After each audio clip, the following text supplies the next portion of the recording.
Olá, estudante, seja muito bem-vindo a mais uma aula. Me chamo Rodrigo, sou professor de Geografia e hoje vou trazer mais uma temática para vocês de atualidade na área de Ciências Humanas. Hoje nós vamos falar de um tema ótimo, bacana, bem atualíssimo.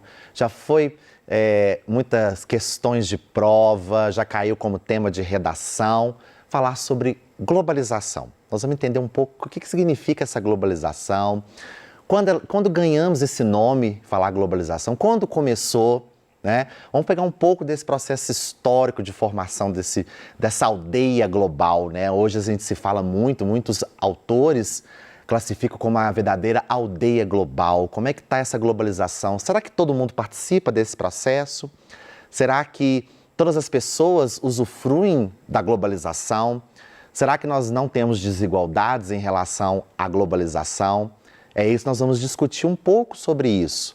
O tema é longo, o tema é grande, ou seja, tem muitas informações em relação à globalização, mas aqui eu vou tentar trazer de uma forma mais condensada possível para contribuir aí para os seus estudos, né? Para você fazer as atividades, os exercícios, para poder aí continuar o seu preparativo para fazer a prova do Enem. Então vamos lá. Então para hoje, o que nós vamos trazer, né? O que nós vamos aí conhecer um pouco em relação dessa palavra globalização. Olha lá, analisar fatos e situações para compreender essa integração mundial, tanto seja ela econômica, seja ela política e cultural, comparando as diferentes interpretações, no caso, globalização e mundialização. Olha só que interessante. Então, sempre você tem aquela notícia na televisão, né, sobre as questões políticas, reuniões de grupos de países mais ricos, né? Ou seja, tem essas questões debatidas da atualidade em relação a políticas, conflitos, guerras, questões econômicas, né? Ou seja, você vê essa enxurrada de notícias na televisão o tempo todo. Justamente por causa disso, desse processo de globalização, você tem essa integração mundial, ou seja, os países que se integram. Porém, nós vamos ter essas diferenças de integração, ok? Ou seja, você vai ter países altamente integrados ao processo de globalização, em compensação, você vai ter outros países excluídos desse processo de globalização. E é aqui que nós vamos aí entender um pouco desse processo. Para começar, aqui já deixo uma imagem, né, em relação a esse processo, para entender um pouco dessa mudança em relação a essa aldeia global. O que aconteceu com essa velocidade da informação, a tecnologia chegando cada vez, né, cada vez mais rápida, alguns participando mais, outros participando menos. E aqui nós temos um esquema de David Harvey, né, que ele fala sobre essa condição do mundo pós-moderno. Né, ele fala justamente dessas mudanças em relação à globalização, dessa coisa do encurtamento do mundo, das distâncias, né? Então aqui ele coloca que lá em 1500, vamos dizer assim, olha lá, em relação ao mundo, depois ele faz um comparativo aqui com 1960, ou seja, desse encurtamento das distâncias entre os países. Hoje a gente consegue ter informações em questão de segundos do que está acontecendo em outro mundo, né, em outro país, vamos dizer assim, uma notícia de outro lugar, a gente tem essa rapidez dessa informação. Se você pega lá em 1500, né, que você tinha os barcos à vela, carruagem, demoravam-se meses para você ter uma notícia de uma outra parte do mundo. Hoje não, a velocidade que nos chega hoje é impressionante, ou seja, essa tecnologia que está inserida cada vez mais nas nossas vidas, no nosso cotidiano, celulares, computadores, notebooks, ou seja, você tem aí todo esse aparato tecnológico para você ter essa notícia com grande rapidez, perfeito? Então aqui, né, esse esquema dessa pós-modernidade que David Harvey traz para a gente pensar, ou seja, essa velocidade dessa informação, né? Esse encurtamento entre as distâncias entre um lugar e outro. Então, você consegue chegar num país, numa outra cidade, numa velocidade muito mais rápida se você for comparar lá em 1500, ok? Bom, vamos lá. Em relação à questão da origem da globalização. Então, você vai ter autores diferenciados que vão colocar períodos que começou a globalização. Você não tem uma data certa, definida em relação a isso, porque cada um vai colocar de uma forma, vai pensar uma forma de colocar o conceito de globalização, quando ela começou, pelos períodos históricos. Então, você não tem uma data em específica. Mas aqui a gente vai resumir um pouco disso, tá bom? Olha só, não existe um total consenso sobre qual é a origem do processo de globalização, tá? O termo em si só veio a ser elaborado a partir da década de 80. Então, a partir desse período de Guerra Fria, né, esse período aí de pós-Segunda Guerra Mundial, que o termo globalização já vai vir à tona. Ok? Mas, para alguns historiadores, acreditam que o termo globalização começou no período lá atrás, lá no período de colonização, né? No período onde você tem Portugal, Espanha como os pioneiros do processo de colonização do mundo.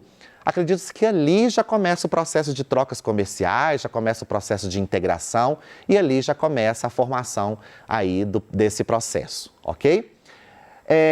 E aqui fala também em relação à Guerra Fria, esse destaque para esse muro de Berlim, né? Ou seja, essa simbologia dessa divisão do mundo em duas grandes partes, né? O muro de Berlim foi essa simbologia da bipolaridade de poder no mundo. E quando há essa queda desse muro, há então para alguns autores, né? Você já tem aí essa integração mundial por causa desse fim desse muro que dividia o mundo em duas grandes partes, né? No entanto, são muitos os autores que defendem que a globalização tenha se iniciado a partir da expansão marítimo-comercial, aí, no caso aí, dos séculos XV e XVI, né? Ou seja, a expansão capitalista aí, liderados por Portugal e Espanha, ok? Aqui uma coisa importantíssima trazendo para vocês, olha lá, podemos dizer, né, que a globalização é entendida como uma integração com maior intensidade das relações socioespaciais em escala mundial, ok? Instrumentalizada pela conexão entre as diferentes partes do globo terrestre. Então, esse é o conceito base da palavra globalização, ou seja, essa integração mundial. Ou seja, ela pode ser política, pode ser econômica, cultural. A gente sabe que nós, brasileiros, convivemos com inúmeras questões culturais, né, que nós vamos falar mais para frente, questões culturais, né, vindos de outros países, a gente utiliza termos, palavras, alimentamos muita coisa vinda de fora.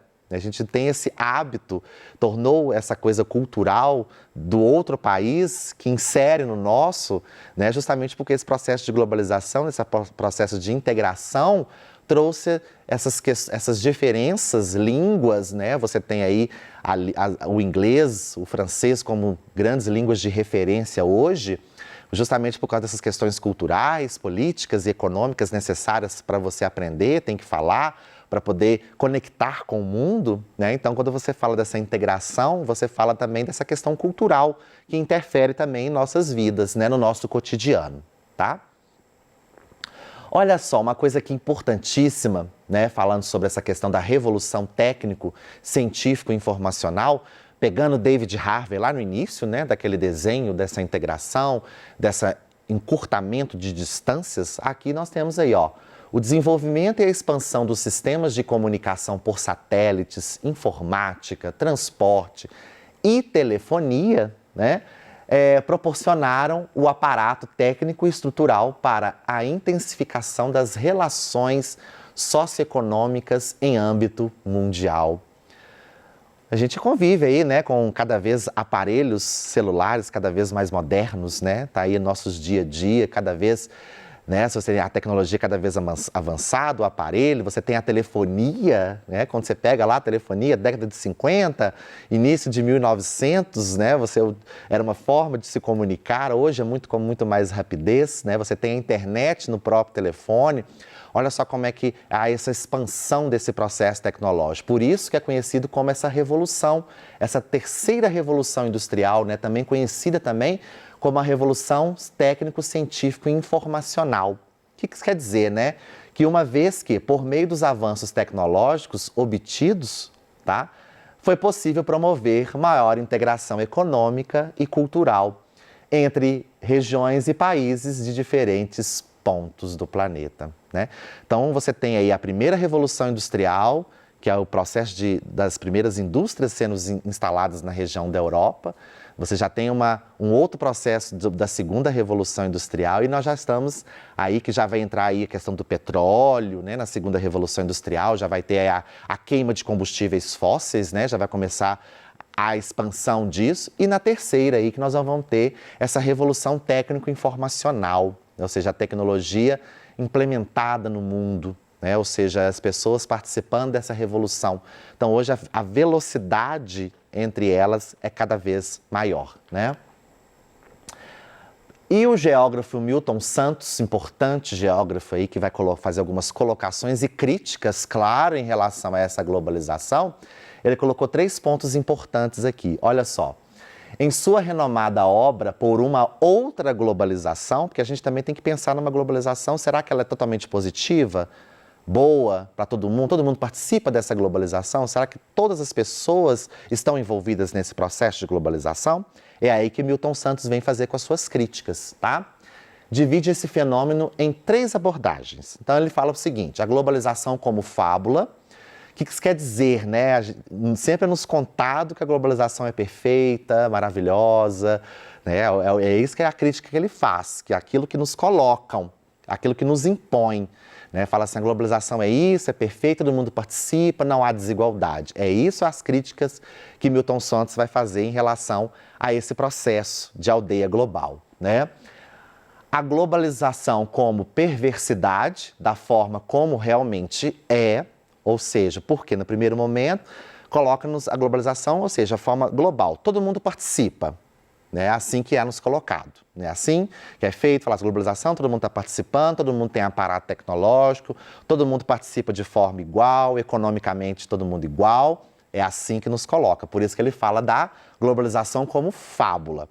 A segunda, ele mostra essa perversidade, que não funciona tão bem assim não, ou seja, há uma desigualdade imensa, há um abismo grande entre o que é realmente a globalização e como ela é. Né? E é aí que ele fala, né? Que ele coloca nessa terceira crítica aqui, olha lá, a globalização como possibilidade, quando propõe a ideia de uma outra globalização, ou seja, mais justa e igualitária. Perfeito? Então, Milton Santos aqui traz essa crítica em relação à globalização, como ela funciona, como ela é, e claro, pensando numa globalização cada vez mais justa e igualitária. Porque se você faz comparações entre regiões, países, você vai ver grandes diferenças, abismos enormes em relação a quem participa do processo e quem está de fora dela. Então, aí ó, uma oportunidade para vocês lerem o livro de Milton Santos. Milton Santos é muito, né, faz umas colocações críticas desse grande geógrafo importante que traz coisas bacanas, importantíssimas aí em relação a esse processo de globalização e, claro, o entendimento do espaço geográfico como um todo. Olha essa imagem, né? Quando a gente fala da Guerra Fria, quando fala dessa integração, né, mundial, quando a gente fala dessa abordagem de integração, por isso que para muitos o termo globalização e a origem dela, e vamos dizer assim, o processo dela inicia após essa bipolarização do poder, né?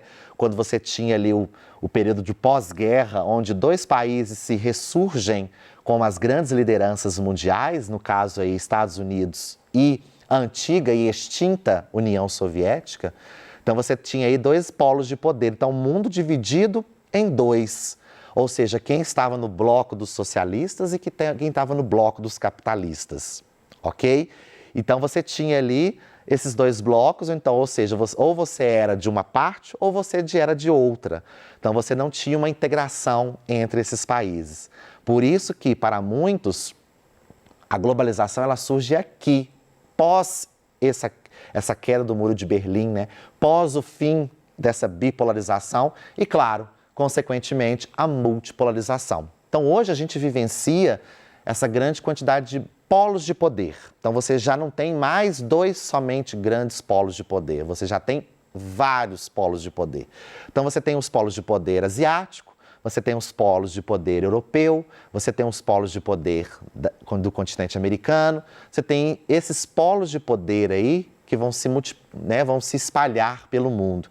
Então você já não vai ter somente 2 grandes blocos apenas, né? Como você tinha aí no período pós-Segunda Guerra Mundial. Então aí você tem aí a simbologia dessa bipolarização de poderes, né? A chamada Guerra Fria, que aí durou um período muito longo pós-Segunda Guerra Mundial, tá? Olha só, interessante aqui, olha lá, ó. No plano político, né, consolidaram-se o poderio econômico e militar dos Estados Unidos, tá? E a formação de polos secundários, tais como a União Europeia, a China e a Rússia. Então, ou seja, é importante destacar isso aqui, que na questão política, vocês podem ver que esses países atualmente tomam grandes decisões em relação à questão econômica, política, de conflitos. Vocês podem ver que sempre esses países, o bloco da União Europeia, sempre estão aí discutindo essas questões políticas em relação ao mundo, por causa dessa multipolarização do poder.